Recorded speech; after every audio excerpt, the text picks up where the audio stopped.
Vaovao ara-koltoraly no amaranantsika ny ity fampalalam-baovao ity fifanohizana ny asa efa fanaon'ireo ao amin'ny VIMA Entertainment sy ny American Center dia isy ny hetsika ara-koltoraly izay iarahana amin'ireo mpianatra ao amin'ny Université de Yale ao États-Unis. Ny 13-17 Jolay izao no tanterahana eto amintsika ny fampisehoana iarahana amin'ireo mpianatra avy amin'ny Université Yale ao États-Unis mivondrona amin'ny tarika antsoina hoe UFENPOF.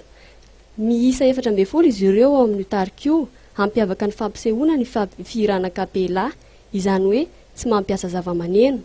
15 eo ny hira-hirainy amin'izany, ka hira amin'ny fiteny anglisy avokoa. Tsy voafatra ihany koa ny gadon-kira izay hoentiny eto amintsika, fa saika manao ny gadona rehetra izy ireo.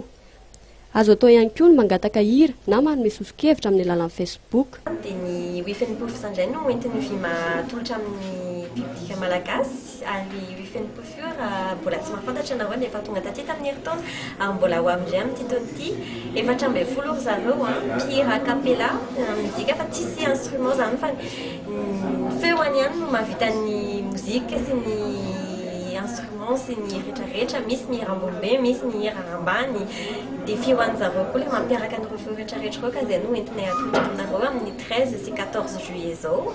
Mbola hopostenay amin'ny page Facebook ny VIMA Entertainment sy ny American Center ny toerana sy ny le andehanany aty izany tena hoe manao tournée mihitsy ry zareo satria manao concours izy isa mandavataona dia rehefa marizy an'ilay concours dia mahazo subvention dia les subventions entiny zareo manao tour du monde ka izay le voyage zany tena tonga afan'zareo aty ary on a joint l'utile à l'agréable, on en profite pour vous proposer un concert de UFENPOF.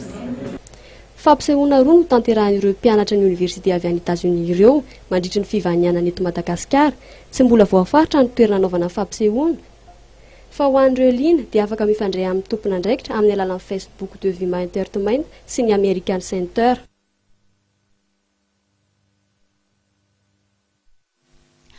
Hatreo ihany koa ohatra ny fotoana ny rahako taminao tao anatin'izao alina izao tompoko lahy sy tompoko vavy misaotra sy mankasitraka anao indray nanaraka ny vaovao hatramin'ny farany mbola manome fotoananao raha hampiso amin'ny valoratra ny tenako metraka ny veloha mandrapitava tompoko.